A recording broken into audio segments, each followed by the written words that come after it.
আজকে সকাল থেকে আকাশটা মেঘলা মেঘলা আকাশ দেখলে কি মনে হয় খিচুড়ি আর মাংস খেতে ইচ্ছে হয়, তাই না?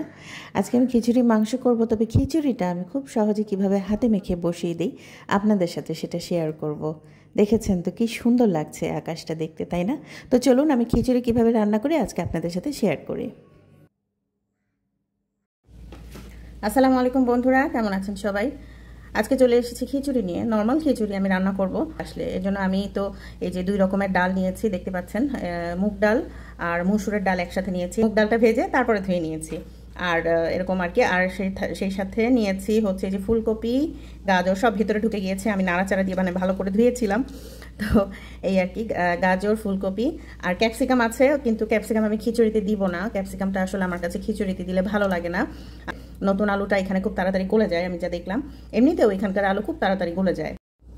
তো এখন আমি এর মধ্যে সামান্য কিছু মশলা দিব। আমি আগে সিদ্ধ বসাবো, তো সিদ্ধর জন্য আমি এখানে বেশি কিছু মশলা দিব না, পরে আমি বাগার দিব। আমি একটু আদা বাটা দিয়ে দিয়েছি, একটু মরিচের গুঁড়া দিচ্ছি, বেশি না।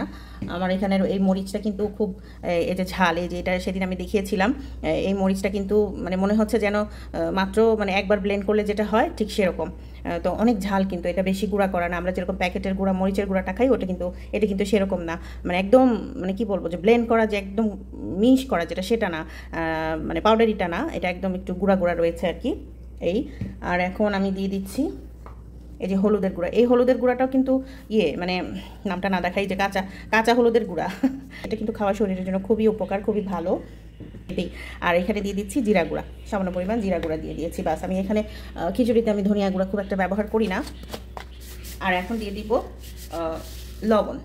লবণটা আমি হাত দিয়ে দিয়েছি। আপনারা হয়তো খেয়াল করেছেন, আমি বেশিরভাগ সময় মশলা বয়ম থেকে ঢেলে ডিরেক্ট দিয়ে দিই, আর লবণটা আমি হাত দিয়ে দিই। আমার কিন্তু প্রত্যেকটা চামচ আছে, তারপরও আমার একটা অভ্যাস যে আমি হাত দিয়ে দিই, কেন জানি আমার কাছে ভালো লাগে।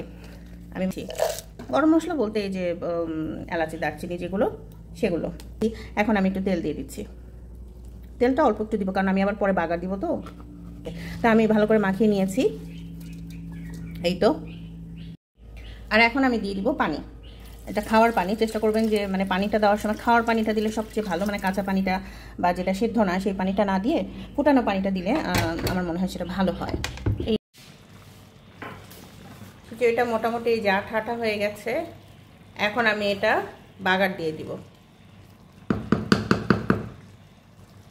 তো আমার খিচুড়িটা কমপ্লিট। আমি এখন খিচুড়িটা বাগার দিয়ে দিচ্ছি। পেঁয়াজ, শুকনো মরিচ, কাঁচামরিচ একসাথে করে এর মধ্যে এর উপরে দিয়ে দিলাম। আর এই রান্নাটা যে এত মজা হয়।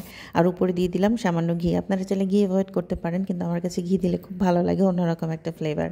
আশা করি আপনাদের সবার কাছে ভালো লেগেছে। বৃষ্টির দিনে এভাবে খেতে ভুলবেন না। আজ এ পর্যন্তই। সবাই ভালো থাকবেন, সুস্থ থাকবেন। আল্লাহ হাফেজ।